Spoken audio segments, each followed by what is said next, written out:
It's quite hard to explain.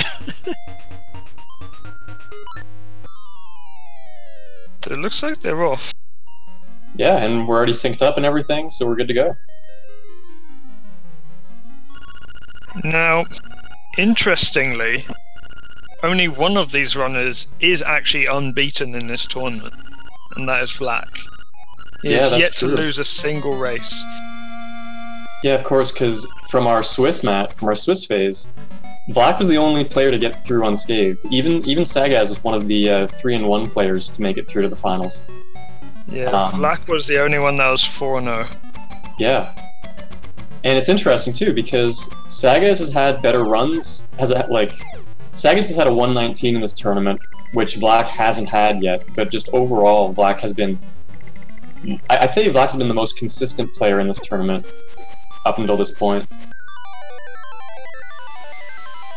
Oh, I was chatting with Mighty before this race, in their seasons tournament, Vlack's down on that.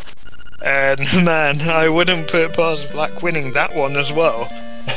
Just well, he's a machine. Yeah, he is such a good runner of any game he runs. Well, we see Sagaz doing the same thing as well, right? Lately, Sagaz has been starting to put the practice in on seasons, Vlack as well, and leaderboard. Yeah, Sagaz has already learned and gotten a really good time in that game, and I'm sure Vlack will do the same. But we saw both runners there trying to get 10 rupees by duping the rupees by collecting it both with Link and the shield. Vlack saving and quitting with 2 rupees, Sagaz with 9. So Vlack having much worse rupee luck. So we see Sagaz already going into the shop and starting to steal and buy items, and Vlack is still trying to farm some rupees here. He did, considering his bad duping luck to start with, he did get some really good rupee luck from the bushes there in his first visit, and all things considered, for starting with 2, that wasn't terrible. But he's probably 20 seconds behind Sagaz now, just because of that. We've definitely seen worse in this tournament. Unfortunately, yeah. Yeah. And the problem is an RNG thing like that in races that can be so tight. Like we've had a race come down to 1 second, I believe. I saw somewhere. Yeah, which you wouldn't expect in a run that lasts an hour and 20, an hour 30 minutes for it to come down to a couple seconds. But yeah, it happens. The worst thing is when RNG that happens within the first 2 minutes actually affects that result. Yeah, and I would say that this 20 seconds here probably won't be the deciding factor in this race, but it's hard to discount the effect it has on the player, right?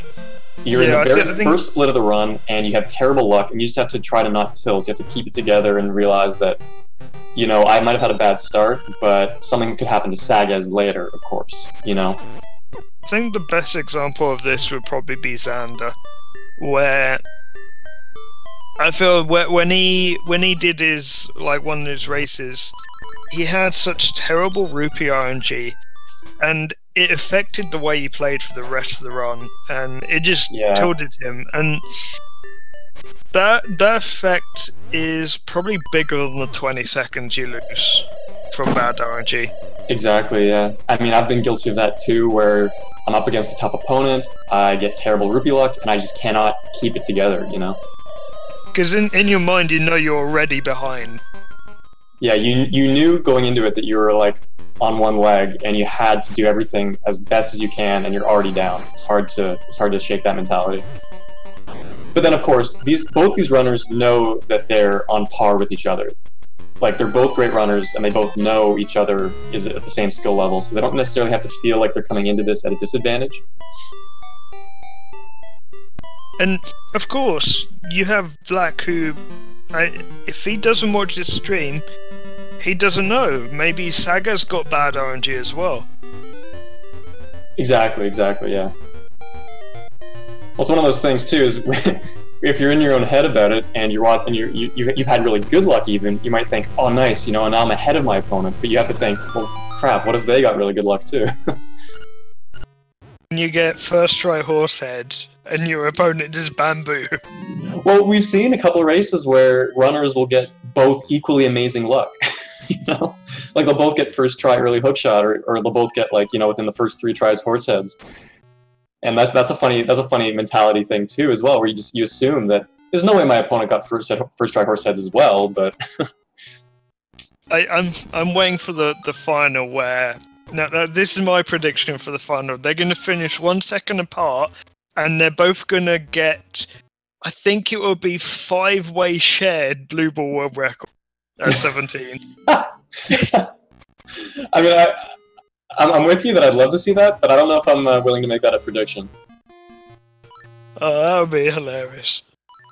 Because they'll both get the same amount as well. Also, I want to point out, you know, Spice giving me a little bit of shit in chat for complaining about my luck while still being in the tournament, but at the same time, you know, all those kind of... I didn't beat all those in the last race. I do want to point out that you're still in the tournament. I think that's the key thing here for Spice. Fair enough. But we see Sagaz on his screen there, getting in and out of the boss key pretty quickly there with a couple of quick super jumps there, where he clips into the wall by a couple pixels, jumps, and uses the bow, or you could even use the sword, to face away from the wall, and you can kind of get a mid-air jump as if you're jumping off of the wall. And just a quick example of that glitch. Doesn't save a ton of time here, but it's very handy later on. Sagaz got quite bad movement pattern on Moldom straight at the start. Made it quite difficult to get that spin slash. I've noticed a lot more runners are going for the spin slash approach on Moldom now. Even though you do have to wait for it a bit sometimes. Yeah, it's interesting, because obviously if you get it, it saves an extra hit. But yeah, like you said, you have to be very careful that you don't accidentally clink off Moldorm's head with the spin slash, because both those hitboxes are quite large. Like I know I still go just for the four jump slashes, and I think Bamboo does, and quite a few others do. But you're right, a lot more people are more comfortable with the spin slash nowadays. And it's just interesting to see. Oh, me being me, I do something completely different. I jump in the room and spam slash in whichever direction Moldom is. Oh yeah, that was a Bamboo strat. Yeah, it also reduces knockback. Yeah. Because it cancels your knockback as soon as you start slashing the sword.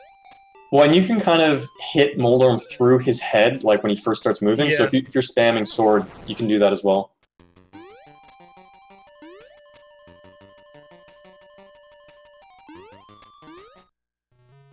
So Sagaz maintaining his lead here. I want to say it's about equal to... I want to say that they've been completely equal, except for that RNG right at the start. Yeah, it kind of feels that way, although Vlack, I mean, they don't seem that far apart right now. You know, they're both in the cave at the same time. Vlack just has to get the heart piece now. Vlack might have saved a couple times. He might have saved a couple seconds in D1 there over Sagaz, but I'm not sure. And GT pointing out that apparently Moldorm's hitbox in the original Link's Awakening is slightly smaller than it is in DX, which is news to me and very interesting. But Sagaz here coming over and visiting our friend, if we want to call him that, our acquaintance, the camera mouse.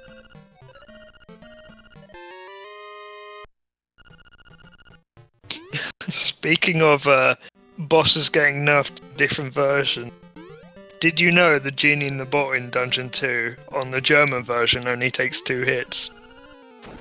Well, any of the European versions actually, which... I don't know, mine took 3. Well, mine was LA, so... Sorry, not the, like, I mean the localizations. The, like, German, right. French, the Canadian French. I think there might be a Spanish one. They all do that. And a fun consequence of that glitch is you dupe a heart container if you beat the boss with a quick kill. That's quite interesting, actually. Yeah, I think it's actually been routed into the original Link's Awakening Hundo route now, where you'll actually do the quick kill on the Genie boss and collect both the heart containers.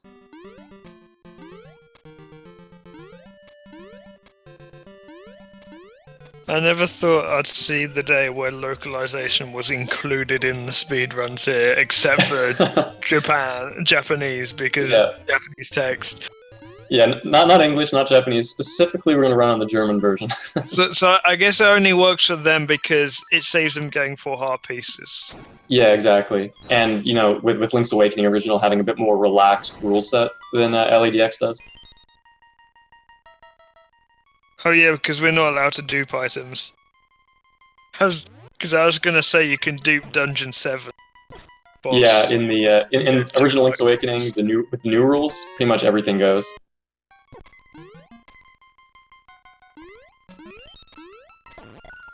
So, I think Vlack got pretty bad RNG entering D2.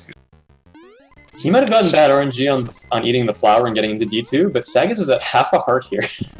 Yeah, I don't know how he's managed. This could be quite bad. Oh god. He's trying to bait the Keyser because he knew it was going to fly right into him. And oh my gosh, he actually lost a ton of time there to just trying to stay alive. What a... I wish I was paying better attention because I wasn't sure... I'm not sure how he lost all that health in the first place. I was watching Black's side. He might actually... He's going to grab the fairy here to be safe. Oh, no! Why? Why? There's hearts along the bottom! Yeah, but... I mean, I agree. Okay. Getting the hearts would have been much faster, but you never come through the section with half a heart. He wanted to play it safe, but being Sagaz, he doesn't know how to play it safe. That's rando strats there. To be fair, you know, the rando hasn't been happening as much lately, so you know there's a bit of rando rust. True. That's funny. Oh, and Black incorporating the top route here. Skipped a key earlier in the dungeon to grab this key here, which is the go-to Dungeon 2 route in our main category, but only just recently found out that it was actually viable in this one. Well, it wasn't really quicker there because of that red Zol. Yeah, the movement's a little harder there.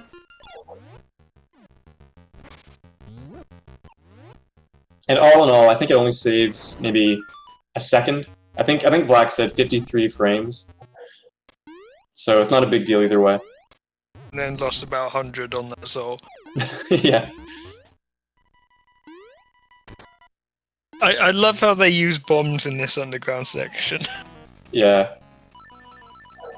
Definitely a fun little strat that we worked in and just happened to be faster to like half a second. Don't you love that when you find something as swag that's just like, it's a minor time save, so therefore there's no reason to not do it. Yeah, it's always a shame when we've got these fun little glitches and tricks that we never get to use because it doesn't save time. Or things like the mushroom, where it would make the run so much easier in a lot of places and less frustrating, but doesn't actually save any time. Oh, and before the next glitch is being able to trigger the powder guy in any room multiple times. That'd be nice. But it would ruin some of the charm of the category. I wonder how long that would stay before it gets just immediately banned. Well, we'd have to see, right? Depends how the game handles it. It's not in its original source. Yeah.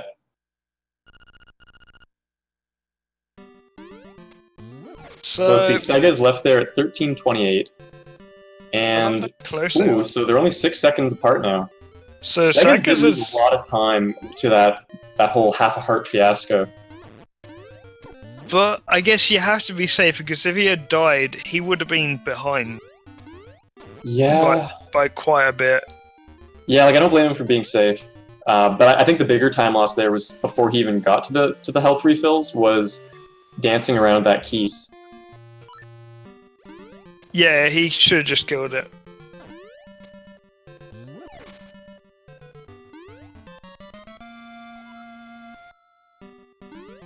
But we see both runners now taking a dip back into the woods, do a little bit of cleanup now that they've got the bracelet. They're finally grabbing that one heart piece, and then with the bracelet, they're able to come here, get the first upgrade from the Mad Batter here using the powder, and they're going to want to make sure that they say no to the first offer of powder and yes to the second offer, which is bombs. And then they'll go down and grab a seashell that they had to skip on their first pass through here.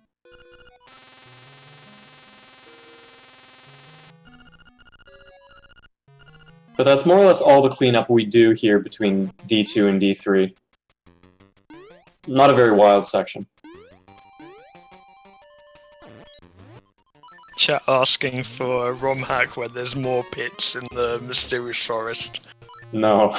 No. It exists. It exists, guys. It already exists. It already I'd rather exists. just forget. Don't walk on the leaves. Yeah, at least that was one thing that you made, you know, at least... I made consistent, and then the rest Yeah. was not consistent at all. Yeah. It's like, oh, there's just a random pit here. Damn. You were inconsistent in your consistency. Yep. Sagaz getting a text box there. Yeah, it doesn't lose a ton of time, but just one of those really minor annoyances. This is annoying. Well, we could see some really bad text boxing later on. We could, yeah. I haven't seen someone... Well, actually, maybe I've seen one or two people that have been just so unlucky that when they're doing one of the biggest tricks in the run, there's a ghost that randomly starts talking to you at particular points, and it can mess up the trick. But we'll explain that a bit later. And what we were getting at here was just that Bow Wow, if there's a seashell buried underground that you have to dig up with a shovel, he'll actually give you a hint if he collides with that tile on the map. And it doesn't happen very often, but sometimes in that graveyard, Bow Wow will jump at a zombie and just so happen to cross paths with that tile before you can dig it up. And yeah, it's just one of those little things. But here we see both runners taking a little detour away from D3 to get a picture with Richard at the castle, which is important to get now because if we wait too long, we won't be able to get it again. Once you get the Dungeon 3 key, that picture becomes unobtainable. Yeah. Now you've noticed earlier that they got the they talked to the picture guy before they got Bow Wow. Now the reason for that, you cannot talk to the picture guy if you have a follower. So they needed to do that before they got Bow Wow, otherwise they would have had to return Bow Wow now, then talk to the picture guy, and then gone to talk to Richard before they get the D3 key. That would have lost them a ton of time. Oh my gosh. And Sagaz just got an 8 buffer Villa skip, which he's probably not very happy about. And I couldn't count Black's because I was counting Sagaz, but I think Black got 5 or 6 there. I wanna. It was better, but it was also bad. I think Black got more or equal. Oh no, Black got less for sure. Sagaz got there first, and Sagaz got 8 buffers. Hmm. Oh, well, at least I'm pretty sure. I'm pretty sure Black was able to close the gap a little bit with that. Maybe. So each buffer wastes you 2 seconds, and it really, really adds up over many buffers. Like 8 buffers is 16 seconds. Yeah, and there's no good way, or at least known way, of manipulating it or getting it down to a smaller number. We basically just pray when we get there. We just buffer pauses until the stars line up and we fall.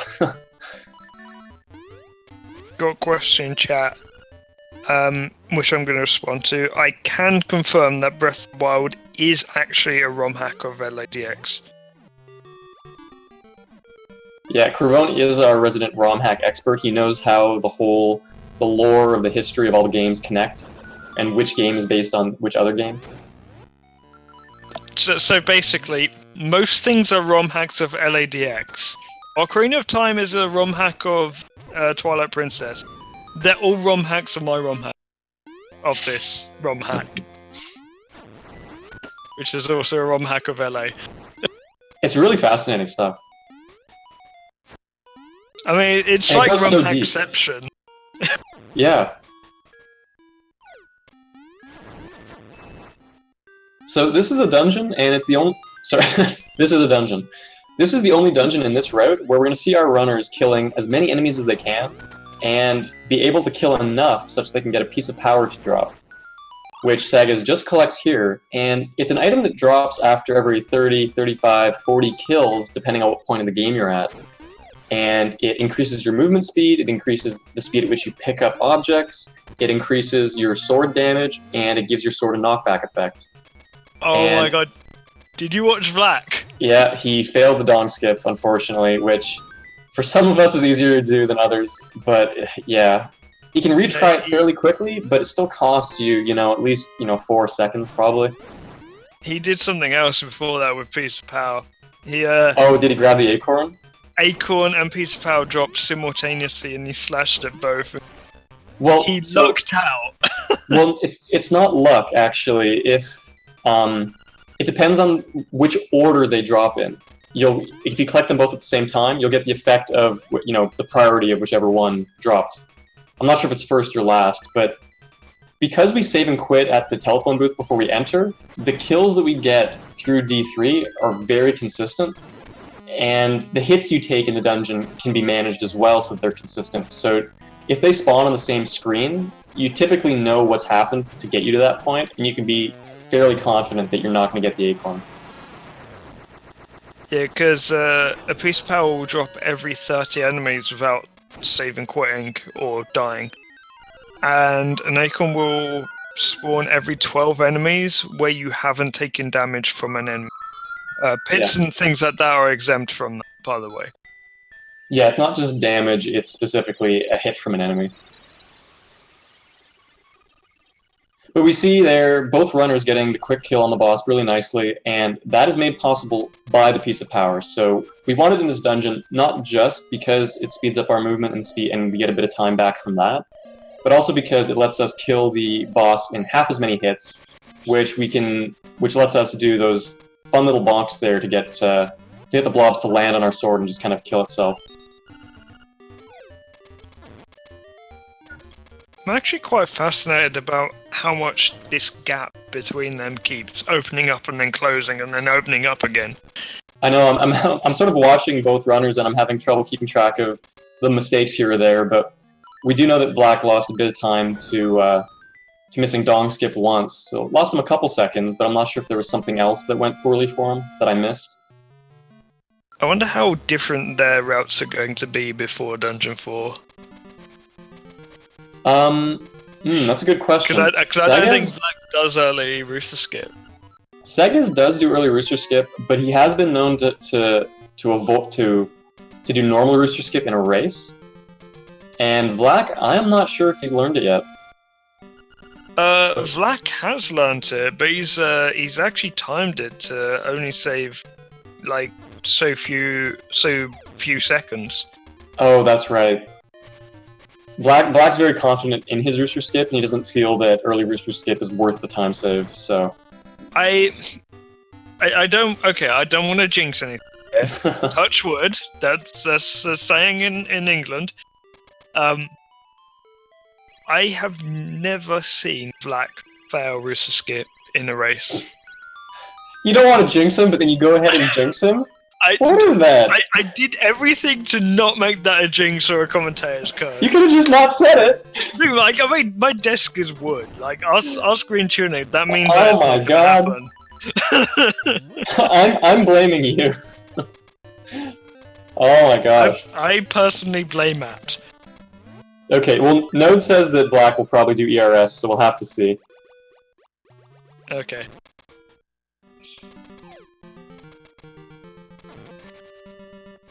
So right now, they're actually in... I believe this is the longest portion of the game where they're not going into dungeons. This is basically sort of like the collectathon part of the run, where they're collecting seashells, collecting heart pieces, doing the trade sequence stuff, because I actually need to get a lot of pictures in this segment. So you have to get 3 pictures off Marin. And you need to have done a particular part of the trade sequence to actually get Marin to spawn, which is what you've just seen them do there. Well, on Sagaz's side, the whole thing with the the trading sequence. I lost my words there. So yeah, we don't actually need. Sorry. Well, I was going to say, it's kind of interesting because unlike Ocarina of Time and other games, the trading quest in this one isn't optional. It's very intertwined with the story, and the developers intended you to kind of progress the trading quest as you progress through the game, and you're actually you're intended to require it to beat the game. Now, of course, in a speedrun, we only pick out the parts that we need. such as getting the pineapple for Marin to show up, or getting the magnifying lens so we can get the boomerang. But so at that point in the game, you're supposed to hit a roadblock at the walrus and be stuck. You know, how do I get into the desert? And it's when you get the pineapple from the bear, he tells you that it'd be fun to play a prank on the walrus if you take Marin to sing to him. And that's sort of the trigger for Marin to show up on the beach, such that you can then take her on a date. We see Sagaz. Sagaz so far ahead. He's taken the time to just fish here. Oh, and Vlack doing the same thing. So just a nice reprieve from the stress of a run. Yeah, they're both bags. They missed that first fish, both of them. So this big fish that they're going to catch here, well, Vlack is going to catch. Sagaz already has. This has a heart piece, which is required for the run. The reason why they let the small one go at the start is that it takes so much time to actually try and avoid that it's just quicker to try and let it go. I know some people actually just catch it. Yeah, it's slightly faster to let it get away than to catch it, and unfortunately, we can't just ignore it. So yeah, so we see our runners and we return Bao so we can get a photo with him. We peep in on Mr. Alrira and get a photo with him. And then we see Sagaz. He comes back over to the D1 side of things and bonks a tree for a seashell. Just a little hidden secret seashell there, I guess, that you're supposed to just find by bonking trees. And then he's going to come over to the beach, and finally he's going to have a little cutscene with Marin here. Oh! He missed the nut touch! It's gonna mess up his seagull, RNG. Tell me about it. So, we mentioned earlier that there are some pictures that can be unobtainable during the run. The 3 Marin pictures are 3 of those. If you don't get the Marin pictures before you talk to the walrus or bomb trigger the walrus, you can't get them anymore. So they have to do that now. Well, and I mean, it's not just the fact that we can, through glitches, skip the need for Marin altogether, but even playing the game casually, you only have Marin for a finite period of time before Dungeon 4, and afterwards, you can't take her on a date again throughout the rest of the game. So no matter how you look at it, it's very possible to miss these 3 photos if you don't route it out carefully. So Sagaz gets the first of 3 photos there by falling into a well and then having Marin just land on him, and the mouse just happens to be there to catch it. And then he's going to head down here and grab another little scene with them looking out over a cliff at the sea. These are kind of fun photos to get, just simply because, well, these were sort of added in extra to the DX version of the game, and there's no real hint or clue as to where they may be. So, which kind of makes it fun, at least in my opinion, from a casual perspective, kind of hunting around and having to find them. And even in a speedrun, just them kind of being out of the way and not necessarily being obvious locations for these things. You know, I hope one day we have a category where you have to print these photos off as part of the hundo. Game Boy printer %. Yep. Well, apparently it's not too hard to still find film for the Game Boy printer. I think the problem is finding Game Boy printers. Maybe that might be the harder part. I'd imagine they're really expensive. They probably didn't last long in production. It's probably Yeah, it's got to be one of those rare accessories, right? Where I can imagine it being a few $100s. They didn't make many of them. Yeah. It's like one of those things they made, one batch of, realized this is a terrible idea, and just never made again. It's like no one wanted it at the time, but now they're collector's items. Yeah. It's weird how some things are like that. It's actually, it's like picking up carts for this game. Carts can be pretty expensive for just any sort of Game Boy games. Well, especially when you still have the box and the manual. Yeah. But, so we see Sagaz here waking the walrus with Marin, but he didn't actually walk up to the walrus and have Marin, you know, explain, let's play a prank. He actually bomb triggered the walrus, which is what we do in our main category when we don't have Marin at all. But it just so happens that even though we have Marin, it's faster to just bomb trigger on the side of the screen because she'll walk off the screen that much sooner. And we skip a bit of text as well. And here's another bomb trigger on Sagaz's screen where we just bomb trigger the heart piece. I think that might be the first example of using a bomb trigger to get a heart piece in an unintended way.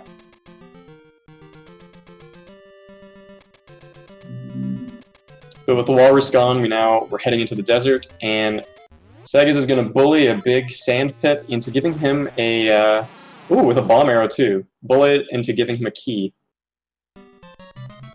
And this is, of course, the Dungeon 4 key, where we're going to be heading next.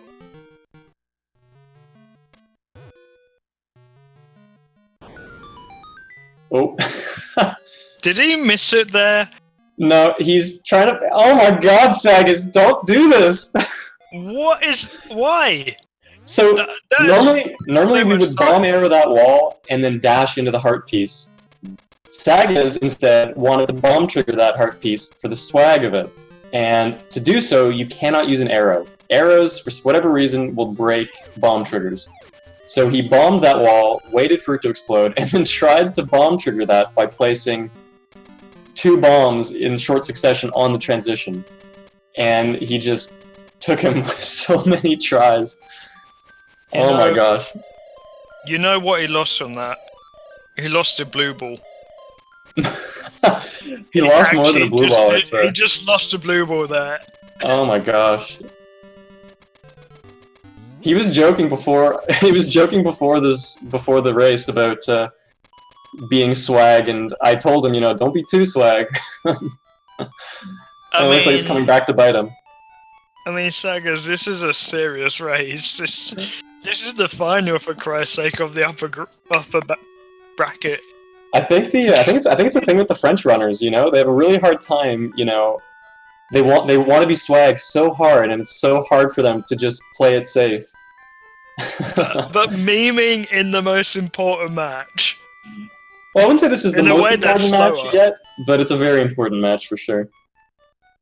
Well, because we saw Alos get knocked out basically because of swag.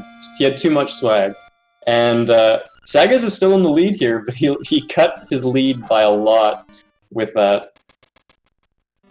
He's probably laughing about it, but we'll see how he treats the rest of the run going forward. So what you're saying is that you don't have swag and you won as a result? Yes, basically. I don't believe this. I mean, I know how to swag, but I know when not to.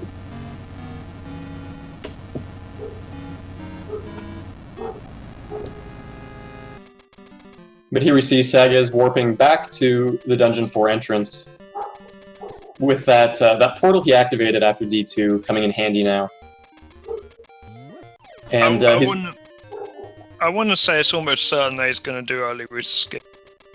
Oh yeah, I have very high confidence that Sagaz will go for it. He's been practicing it a lot. He's worked it into his runs. I'm sure he's comfortable with it at this point. I have a feeling Vlack isn't, but Vlack's like a 50-50 on whether he's going to do it or not. Yeah, at the same time, Vlack's very good at this game. He's practiced it as well. He might opt not to do it because it's a race, and he's been playing it, you know, close to the chest here. But I wouldn't be surprised if he went for it either. You know, with practice, it's not a very difficult strat if you practice it. But yeah, we'll see. At this point, I think it depends on whether where he thinks Sagaz actually is as well. So Sagaz definitely doing. That's possible too, yeah. Because he's behind Sagaz right now. He needs to make up time, and whether he likes it or not, early Rooster Skip is actually a time save. And he's going for it. And he's doing it, yeah. So we see both runners here. They climb the mountain, and instead of hopping right down to Dungeon 4, they do a Jesus jump, which is they pause buffer until they splash on the surface of the water, and they're able to get an input of jump before they drown. So they're actually able to jump up those stairs that they're not supposed to be able to reach. They do that because they want to get this seashell early, By routing this seashell in at this point, we can get the level 2 sword earlier. But this also means we can get this photo of the mouse falling off the bridge earlier, and in the case of these two runners, we're going to see them get the bird key while they're up here as well. Normally we'd have the hookshot here to do hookshot jumps to get to it. Instead, we're going to see on Sagaz's screen, he does a nice little curved dash jump to get kind of against this wall. He's going to pause buffer, similar to Villaskip, until he's standing on the wall. He uses a fun glitch where you dash and interrupt your dash with a shovel, so you're kind of dashing like an infinite dash on the spot, and then he jumps across the pit to the bird key. I have to say, so that was a lot to explain, but you can catch it on Black's side now too as well. Sagaz, he had quite a few buffers, but he nailed the jump. So as early Roost. Oh no! Black got the buffer. He buffered the infinite dash, but then he failed the jump. He didn't quite get far enough. But the lucky thing about this is, typically when you fail Rooster Skip, you fall all the way down to through one of the waterfalls below, and you have to walk all the way back around into the cave. But because we save and quit here from the photo, it's a quick hard reset to try it again. So it's much less punishing than the normal Rooster Skip to fail. Black makes it this time. Unfortunately, it is kind of more risky because there's no safeguard. Because with the hookshot, you can always do another hookshot jump if you don't make it. But with this, if you don't make it, you don't make it. Yeah, and of course, with the normal Rooster Skip as well, if it starts to get really dicey, you can start to buffer it as well as a last backup as well. So that's unfortunate for Vlack. Obviously, he's not going to be happy about that. Also, in contrast, I think Sagaz got like possibly the best he could have ever hoped for from.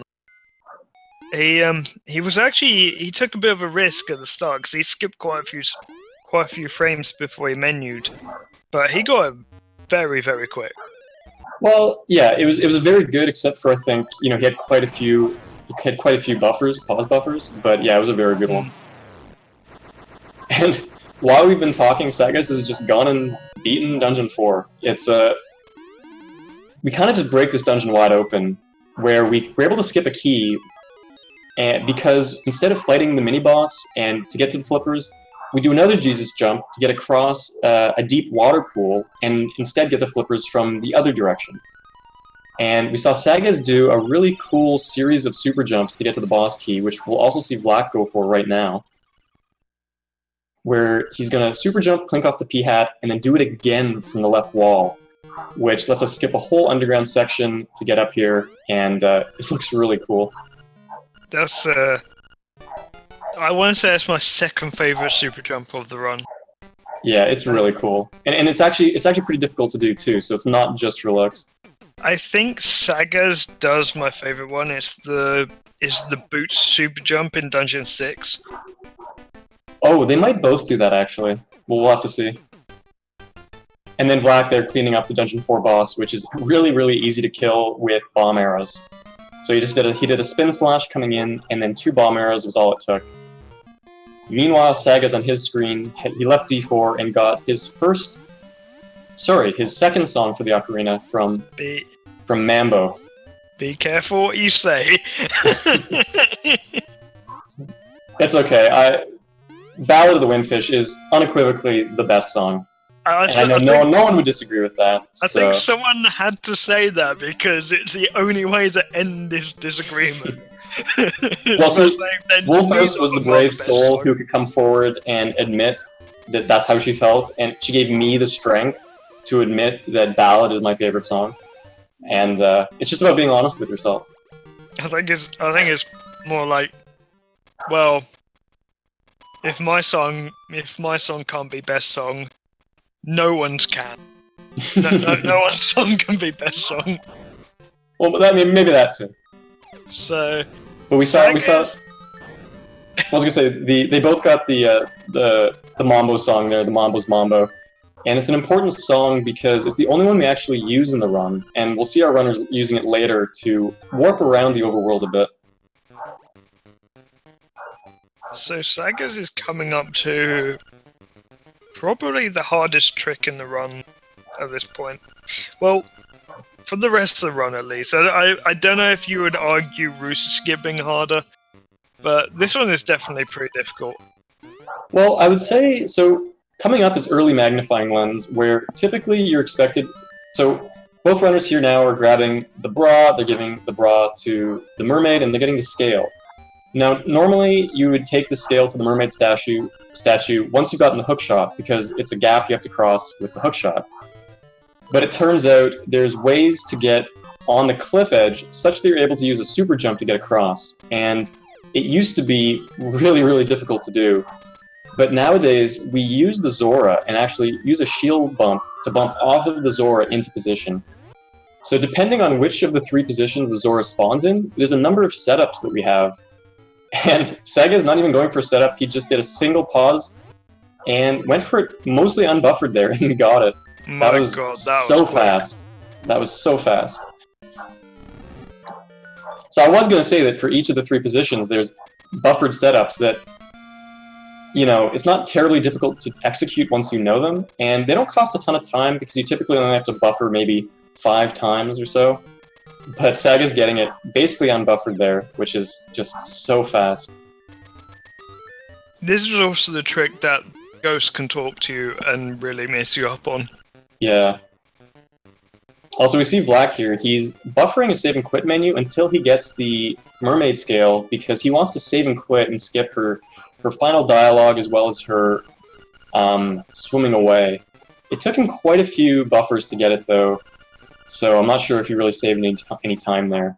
But I didn't see Sagaz's either. I'm not sure how well Sagaz was able to get it. We see Vlack here instead going for more of a buffered setup, also nailing it though.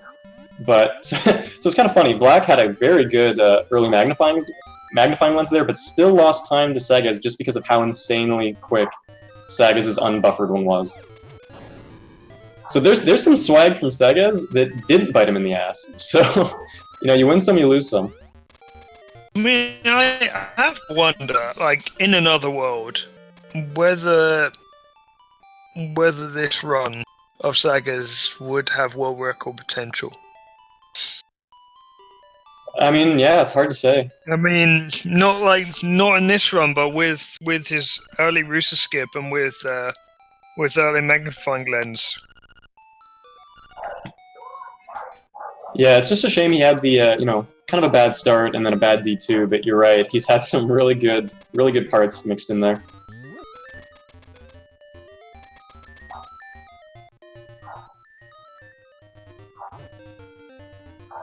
So they now, once they've gotten the magnifying lens and they come through here, they swim around to the other side of the bay and they take this annoying ghost to his old house, which is the first step in getting rid of him.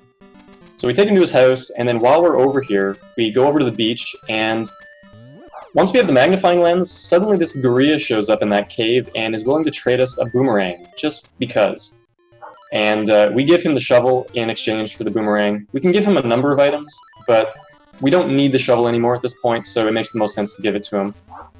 And the boomerang, not only do we need it just simply because it's part of the 100% definition to collect all items, but it's actually the most powerful weapon in the game. It one-shots most enemies, and it even one-shots the final boss. You can use it to collect things like the hook shot, it destroys bushes, it's really crazy. And it's even a necessary part of an upcoming glitch called early hook shot, which allows us to cut the time we spend in D5 by more than half. And it's actually the whole reason that we do early magnifying lens in the first place.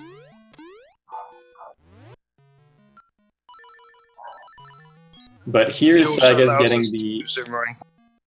Sorry? Also allows us to do Zoomerang. Which I think we'll actually see Sagaz do Zoomerang at the Marin Bridge. I think that's the one that's quicker. I think everything else is technically slower. Yeah. The ones in D8, while fun and easy, lose you time. But yeah, the one at the bridge actually does save a bit of time if you get it really fast. We saw Sagaz there getting the second of his 3 upgrades from the Mad Batter. This time, once again, careful to say no to powder. And a very important arrow upgrade, because at this point we are out of arrows before that upgrade, and they come in extremely handy in the next dungeon. And that was our first use as well of the ocarina. So we used our Mambo to warp back to that little pond at the at the middle of the map there, which is really handy because it brings us really close to the grave here to now take the ghost back. And we could, in theory, skip this whole little ghost side quest, but we need it in order to get this photo with the ghost. And just the way the routing works out, we'll now head from here into the color dungeon, which is the optional dungeon that was added in the DX version to get the colored tunic. Which runners will either get the red or the blue. Typically, both of these runners have been supporters of the red tunic, I think. Incorrect. Oh, Sagaz. Okay, he got it. Wow. Nice. He was a little too low the first time. So the red tunic increases your damage like the piece of power item does, and the blue tunic increases your defense, kind of like the Guardian Acorn item does.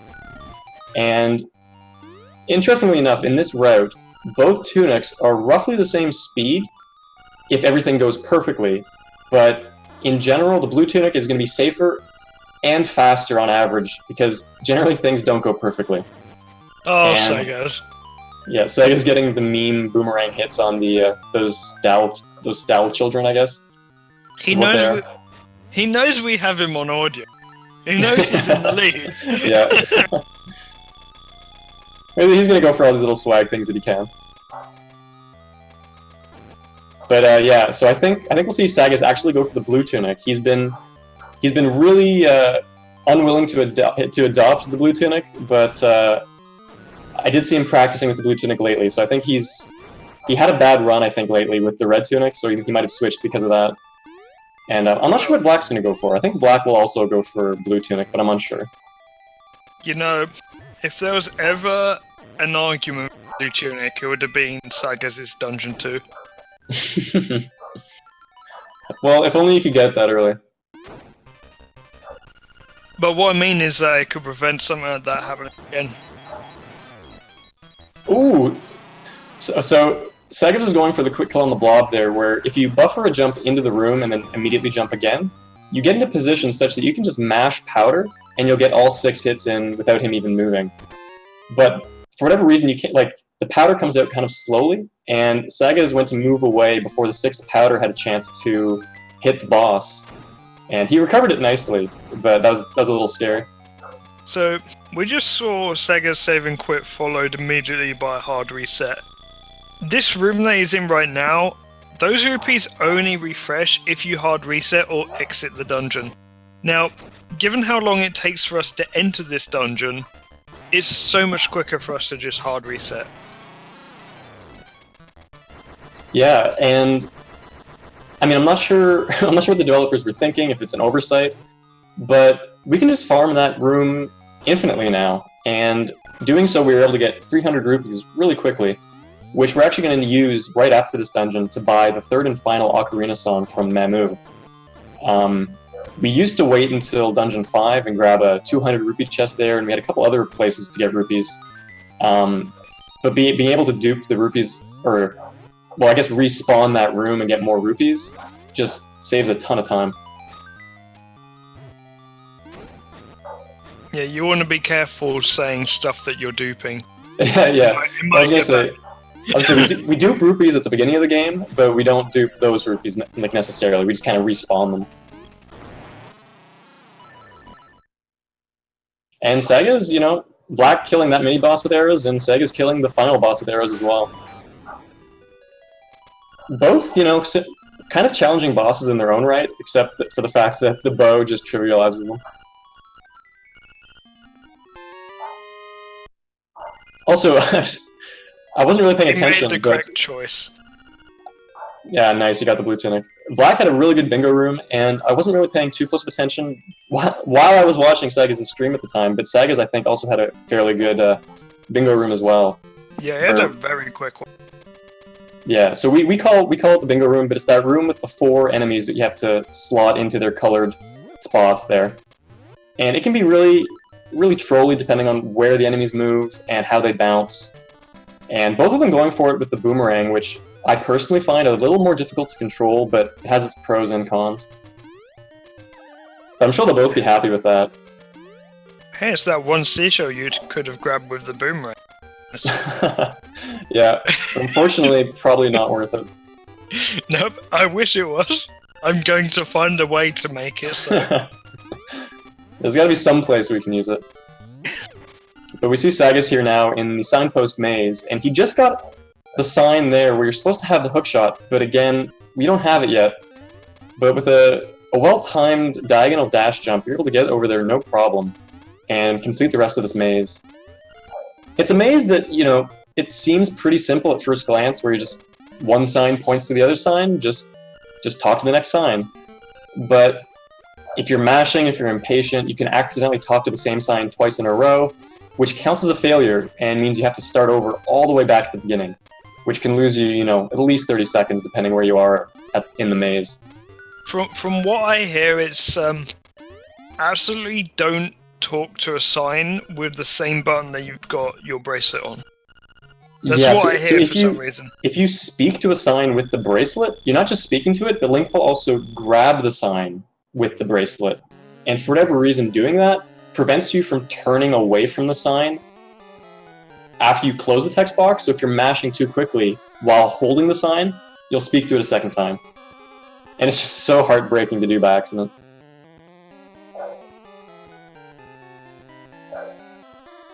When we all started...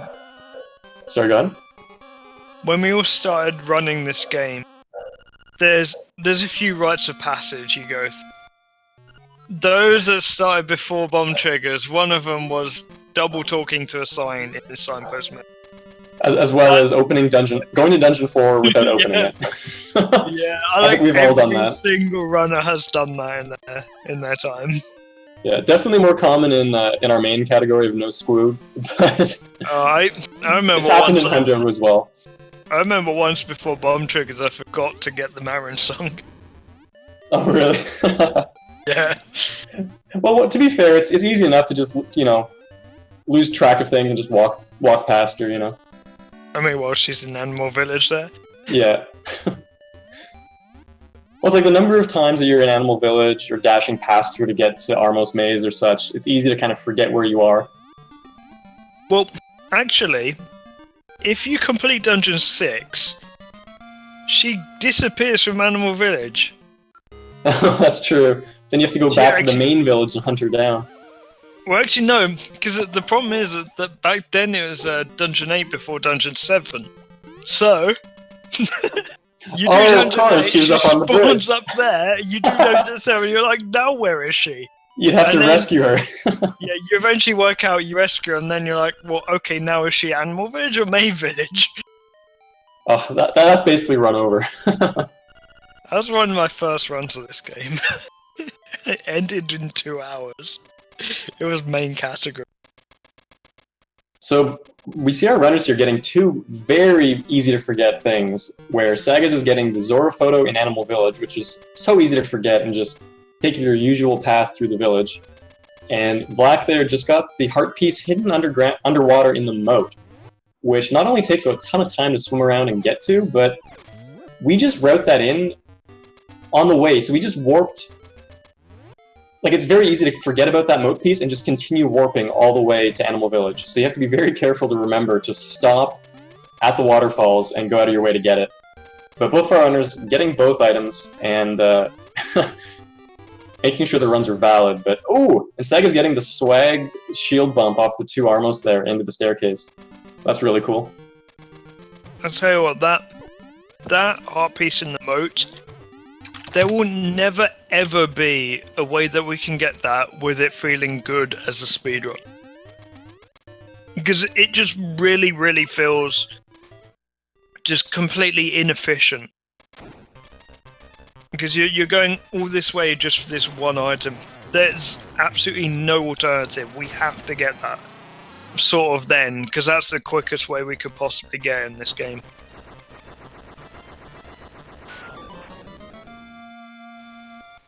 So we see Sagaz doing bootstraps on almost night. So this is actually quicker, and you can only do it with blue tunic. Now you can't do a red tunic because of the knockback, but with red tunic you can slash the mini boss.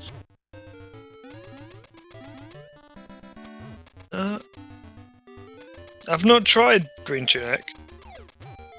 I tell you what, Green Tunic, you try that. Tell us the result before the end of this race. That'd be good. So we see Vlack doing bootstraps as well on the Armorous Knight. Getting it pretty quickly. Neither of them really having any trouble on that. Now coming back through the Armorous Maze is often a bit of a risk, but with Blue Tunic it is a complete joke.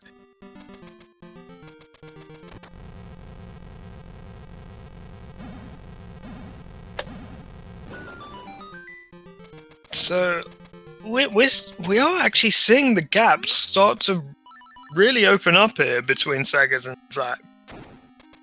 I want to say it's close to 30 seconds, maybe more, and I sort of feel this is more than just early Rooster Skip. I genuinely think Sagaz is running quicker right now. Yeah, there's nothing huge that I can really pinpoint and say, oh yeah, this was it. But definitely, there's probably little execution errors here or there that is losing Vlack some time. And to be honest, I'm a little surprised because Vlack has been practicing a lot. He's really good right now, and he's just having an off race. And Vlack is not a runner that I have ever seen tilt before. No, he doesn't really. I'd say he's good at keeping it together when he's upset. But you know, like everyone else, he does occasionally have bad runs. Well, when you watch him do runs, he's resetting non-stop. But well, that's true. Still, that's true. But I never really see him tilt in races. He never really has a bad race. But here, I mean, it's just small mistakes here and there. And of course, that one big one at Rooster Skip, of course. So, and all things considered, he still has like a top 5 run going here, you know? Oh yeah. I mean, so earlier on when I was talking about could this be potential world record pace for Sagaz, I went and looked how far he was behind world record. I saw he's actually 22 seconds behind world record. Our world record holder is not actually running in this tournament. I looked, Sagaz is 3rd place, 22 seconds behind world record. Who's 2nd place? Vlack.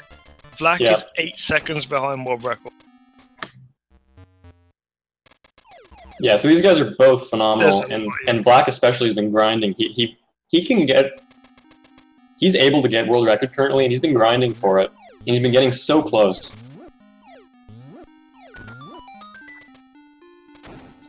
But that's just why I'm a little surprised to see him not having I wouldn't say he's having a bad run, but just, you know, to see him losing, you know, little bits of time here and there. It's not a bad run, it's just not a Vlack. Yeah, I guess that. We hold Vlack to a higher standard. That's the best way to sort of explain, yeah. Because like if Sagaz was having a bad run, I'd be kind of just like, yeah, you know, Sagaz has bad runs, it happens. But Vlack doesn't have bad runs. Vlack is the epitome of consistency. Yeah, well, like I said before we even started. Ooh, first try horse heads from Vlack. That's awesome. He's got Bamboo Cart. I think that's first try from both of them. Bamboo has been a bit more generous with his cart. Yeah, he's letting it get around. Like I said before we started, Vlack is like the most consistent runner in this tournament right now. I'm actually impressed as to how Bamboo managed to send his cart to Sagaz, and then 30 seconds later it arrives at Vlack's house. Well, I think he gave the ROM to Vlack, but sent the cart to Sagaz. Alright. So I was going to say they're on opposite sides of the world.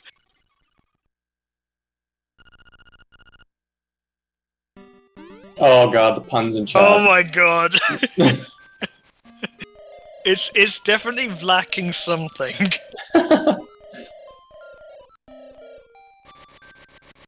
Although I think that something might be about 40 seconds an hour.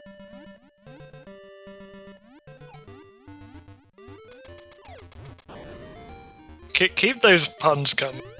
I love bad puns. They're awesome. So we see Sagaz getting the level 2 sword now. Now, this makes Dungeon 5 quite a bit quicker as well. And, like, all of this sort of collectathon stuff, getting the boomerang early, getting this now, the level 2 sword now, rather. All of this is to make Dungeon 5 quicker, which usually Dungeon 5 takes quite a long time because you have to kill Master Salvos 4 times. In this, Dungeon 5 is really, really quick because we do early hookshot, which is using the boomerang.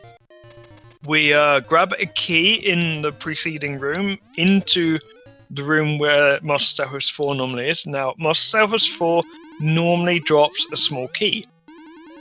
If you use the boomerang to grab that small key into the Master Salvos 4 room, it turns into a hookshot because the game's coded like that room has to have a hookshot in.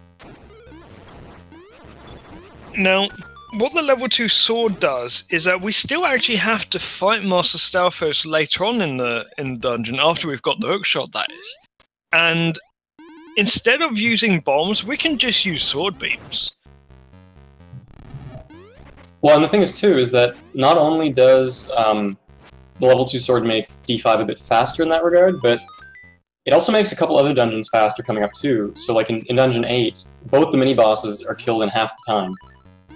And the level 2 sword is also what makes the blue tunic viable at all, because in previous routes where we'd get the level 2 sword so late in the run, we needed the red tunic for the extra damage, whereas now, the red tunic would be redundant.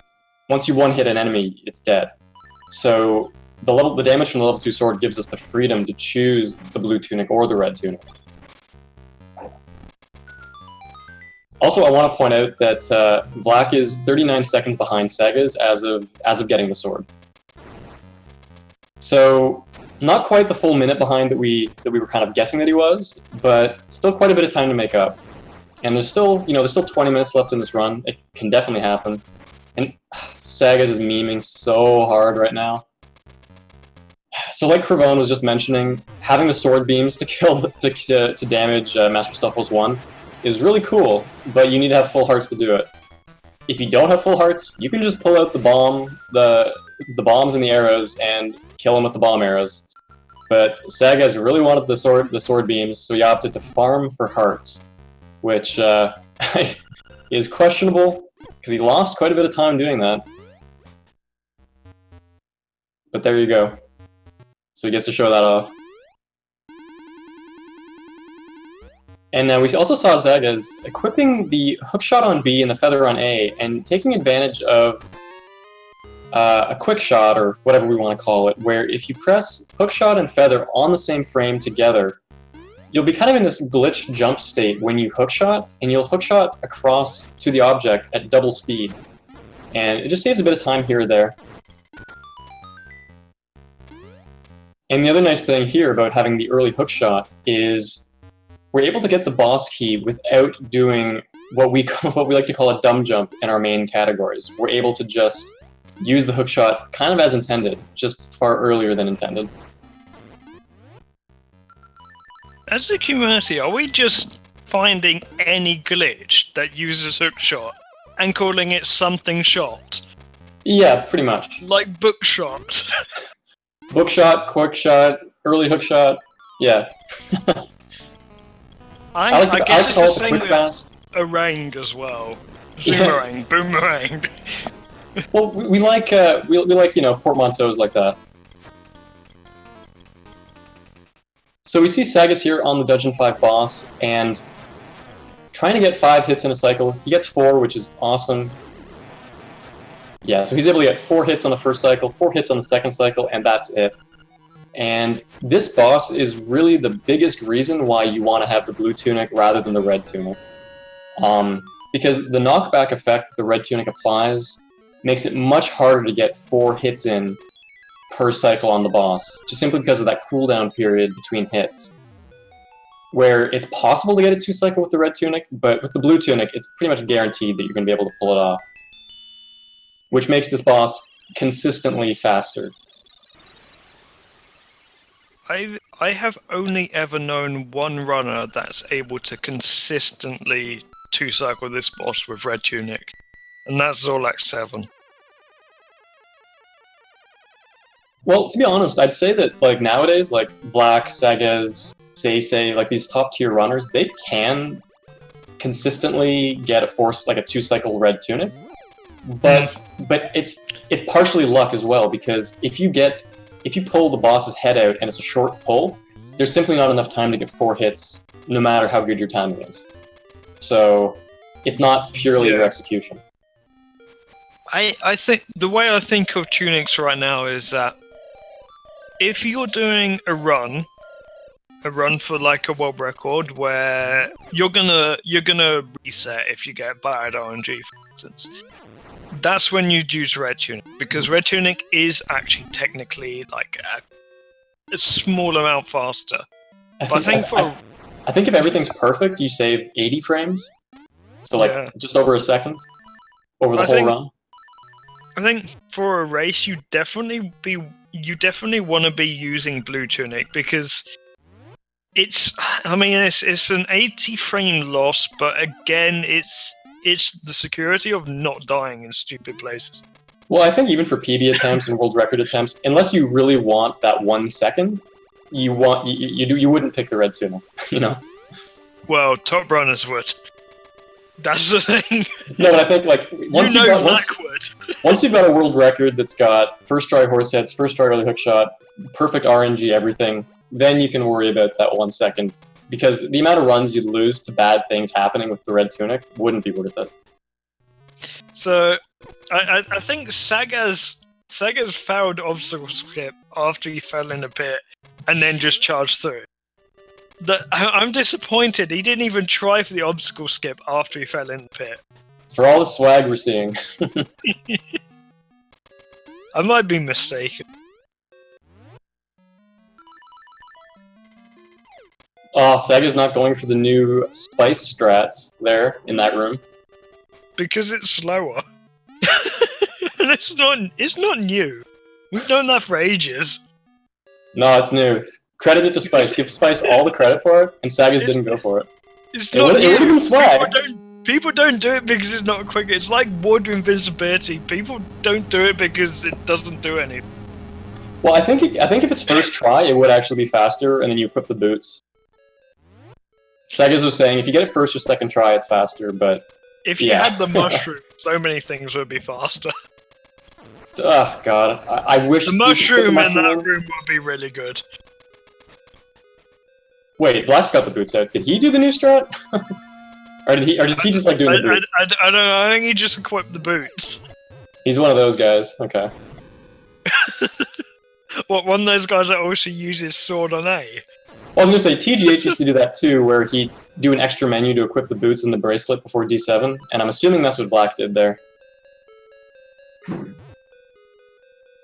Crunchy asking when are we routing Boomerang back in for Blob Quick Kill? When we can find a place in the run where it's actually quicker to do that. Saga's having a very nice pillar section here.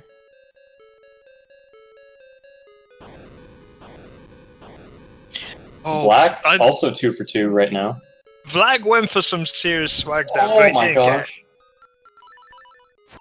Vlack's 3 for 3 on first try pillars there. So I think. Oh my god, Vlack had perfect pillars. Oh my gosh, that is so good to see. Dude, that fourth one is free. It's not free. It is free. Okay. The fourth one is completely free. It's the exact same as the others. He got all 4 first try buffalos.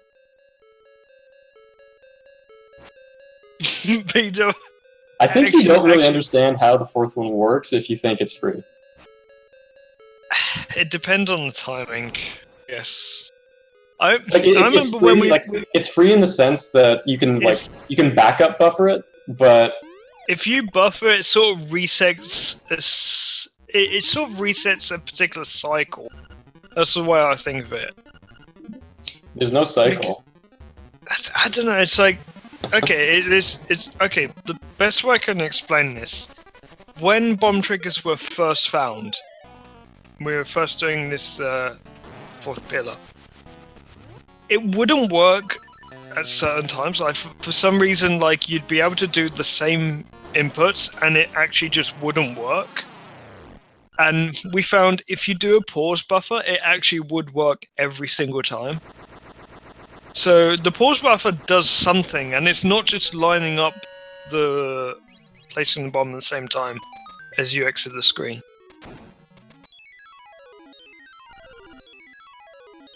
We see both runners there getting the quick kill on the boss, which is really cool, where they can shoot the hook shot off the bottom of the screen, and instead of clinking off the edge, it'll kind of go out of bounds and hit the boss while it's supposed to be off the screen. And we don't know exactly how it works, but it has something to do with having saved and quit at some point in the vicinity of that dungeon. But yeah, so chat's noticing here that Vlack has caught up immensely. And I think that's in large part due to how clean and perfect that D7 was. Like, that was such a good D7. I don't know how Vlack keeps doing it. So many races he's behind, and he just pulls it back somehow. So we're gonna see here Sagaz going for the Zoomerang, as we like to call it. Hey, he gets it. That's really cool. And Vlack going for it too. That's cool to see. I didn't think Vlack was a Zoomerang boy. Well, it's quicker, so of course he's gonna go for it. He won't go for the D8 ones though. I think Vlack's the kind of person that will do anything as long as it's quicker, even by 1 frame.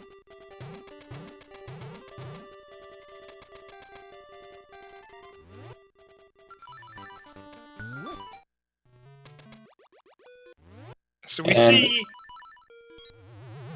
see Sagaz and also Vlack here going for the final upgrade of the game. This has to be powder because it's the only upgrade left available. Yeah, the only time in the game where we actually want the powder upgrade. And all we really use it for is to burn that Moldorm. And Sagaz just spamming it immediately out of the door. Yeah. I thought he was going to get rid of it for Mushroom there. I was like, don't do this. No. Don't do this. It's slower. It's definitely slower. People might want Mushroom to be quicker. There's no way it's ever going to be quicker.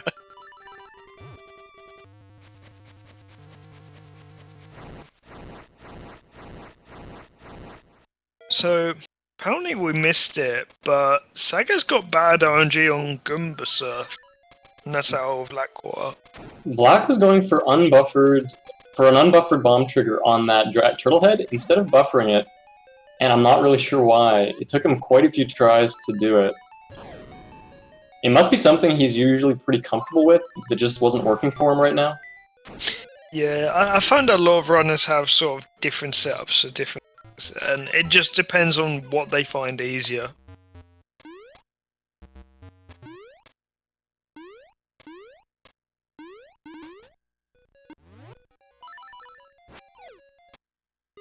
We see both runners, well, we see on Vlack's side doing a nice little hookshot clip past that key block.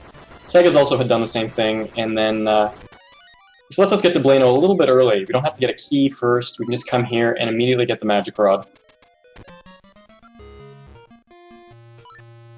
Which would be a really powerful weapon if we didn't already have the boomerang. It's kind of outclassed by the boomerang, but it's still a very nice weapon.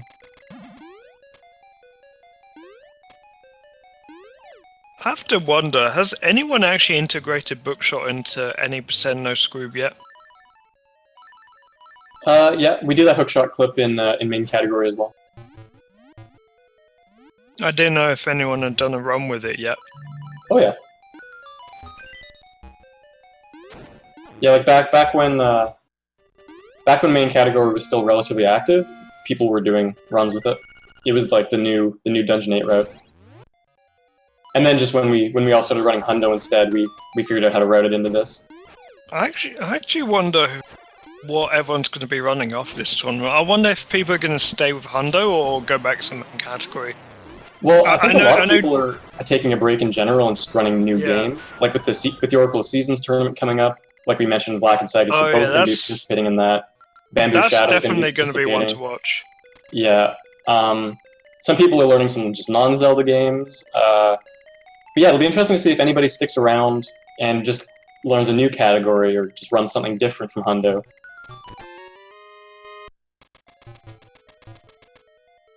We see GT is going to get into Link's Awakening Original. That's always a good choice. I thought GT was trying to get us to all run no ace. That'll never happen. He wants the next tournament to be no ace. That would be the day. It would indeed.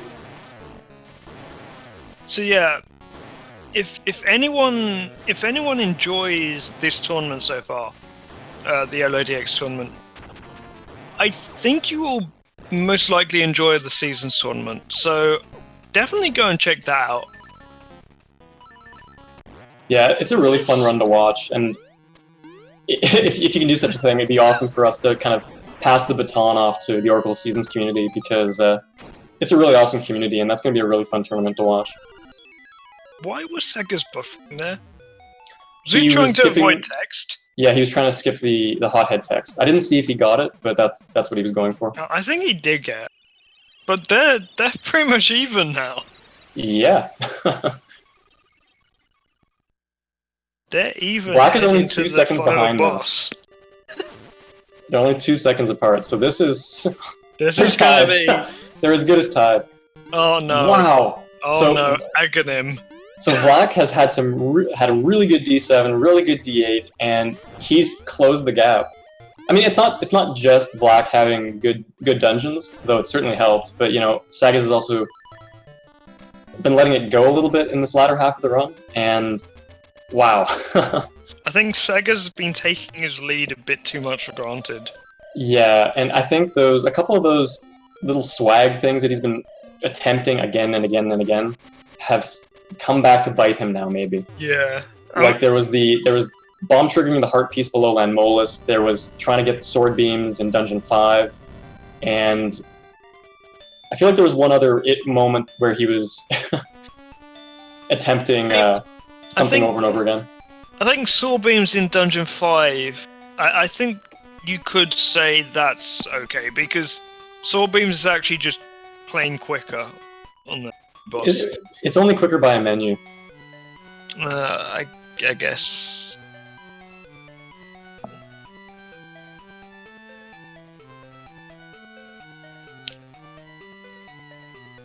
But yeah, we'll have to see. I mean, we could try to put it on anything to say Sagaz should have done this differently, or Vlack had a bad this, good this, whatever.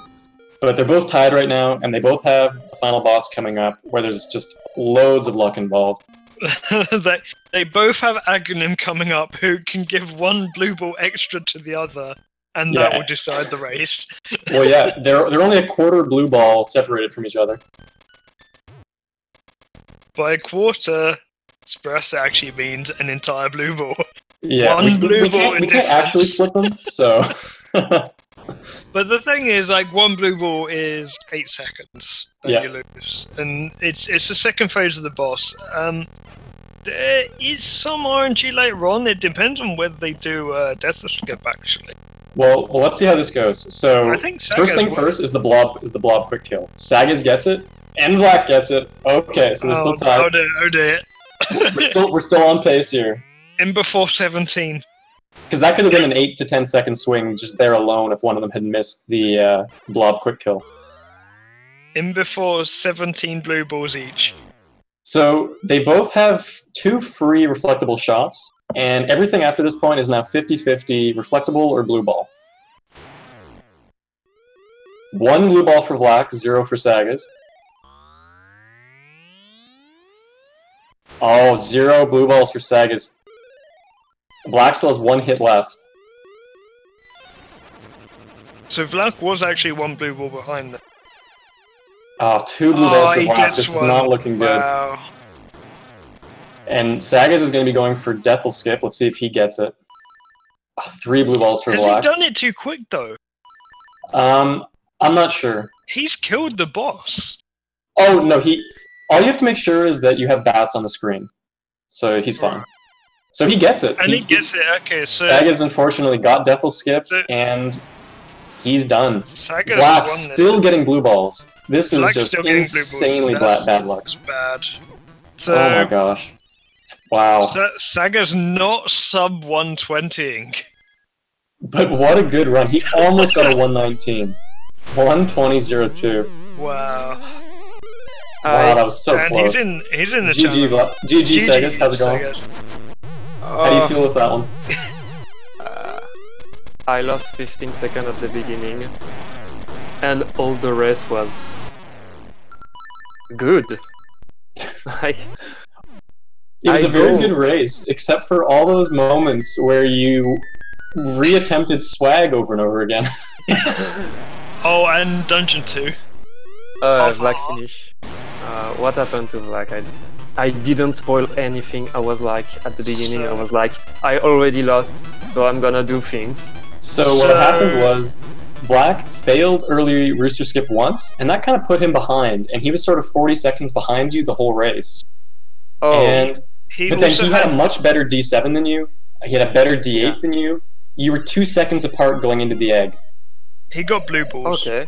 Yeah, But you got 0 blue balls, and he got like you 7 won blue because balls. of blue balls. Oh yeah, I gold the last split. Even You with golded the three last buffer. split. Yeah, Jeez. by 0.6 seconds. If It's a there was 4 ever flat. time to gold that split, it was then. GG Black. Yeah, I didn't spoil anything. He, My early Rooster Skip was good, but I failed the split. The boomerang split was awesome. My D4 was WR, I will say. And yeah.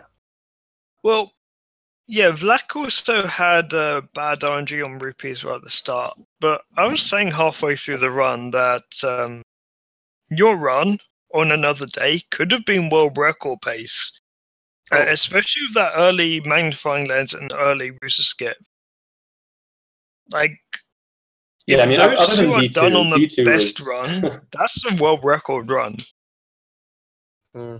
Yeah, that's not the world record RNG, but yeah, actually I play really bad at the beginning. Really, really bad. Like Well, my yeah, D2, the D2 is hilarious. yeah. Well. Like, Well, I how did have you get so much damage in the first place? Because I saw your D2, but I didn't know how you got so much hits in the first place. so I did Holo's damage boost. Oh, I got a back boost. I think I got a hit on Marbling King. Oh yeah, I got a hit from the Stalfos on the second key room on the chest, and I was like, no, don't die. So I play really safe, and it was very bad D2. I think I was like checking a little bit. Yeah, you lost about 20 seconds, I think, to your PB. On D2, yeah, I lost 20 seconds. But yeah, we were laughing too because you took the ferry from the Hinox for safety. Meanwhile, there's the floating hearts just in the next room. Oh yeah, I didn't Flying hearts grab on the it.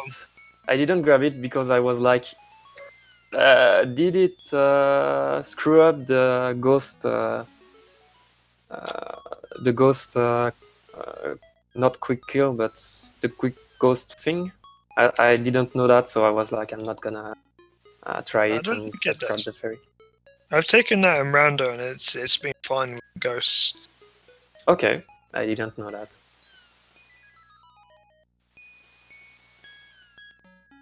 So, yeah, so after this race, Sagaz, you're actually through to the grand final. You win one more race, you win the tournament. Yeah, to be honest, I'm really surprising that I beat Vlack here. Really, really surprising. Well, I mean, it might be that you end up facing him again in the grand final. That's always a possibility. Yeah. So, I don't think the final is going to be next week. I think you've got a week off, haven't you, Sagaz? Because we've got Bamboo and Sprasta here, who are playing. I think that's Monday. And then I don't know what the time scale on the Vlack against the winner of that match is going to be. So it's going to be Vlack against the winner of Sprasta and Bamboo. Well, and then after that, there's really no reason we can't fit it all in 1 week. It'll depend on people's schedules, I think. But we're really in the home stretch here. We could, in theory, have the final in the next week. Yeah, definitely. But yeah, just to Sagaz's point, I wasn't surprised to see you play so well, but I was a little surprised. Like, it was unfortunate to see Vlack not having a very good run for him, because I've been watching him practice lately, and he's been just having really great runs in practice. And yeah, it's just a shame. Although, you know, even in saying that, you guys were still tied going into the egg. So, yeah, that was just such a great race. That was such a close race. But yeah, so it'll be interesting to see. You know, I could beat Bamboo, but I don't think it's in the cards. So it's very likely that we'll see Vlack head off against Bamboo, and then, you know, yeah, like you said, we could even see Vlack head back and meet you again in the grand final. Well, if it ends up being Vlack against Sagaz, you've already won one of your best of 3 matches. In that sense, it's a best of 3. Okay. Well, so the way it works is that whoever you face in the final, if you win once, you win the whole thing. If they win twice, then they win. That's double elimination. That's okay. Makes sense. Yep. But anyway, yeah. So we don't currently have. So our last 3 matches of the tournament here are going to be sort of scheduled one at a time, because they sort of each depend on each other. But currently scheduled, we have the losers. I guess maybe the losers semifinal, we'll call it. It's the top 4 match between myself and Bamboo Shadow, taking place this Monday at 2 p.m. Eastern Time. So make sure to catch that. I think that'll be a pretty good race between Bamboo and I. We typically have pretty similar runs, so that'll be fun. And then, yeah, following that, we'll have the losers final going into the grand finals, which will be really cool to see. But that does us for today. Coming up on Speed Gaming, we've got Nier Automata, Zelda 1 Randomizer, and Celeste, if any of those tickle your fancy. But we'll catch you guys next time. Bye-bye. See ya. Goodbye.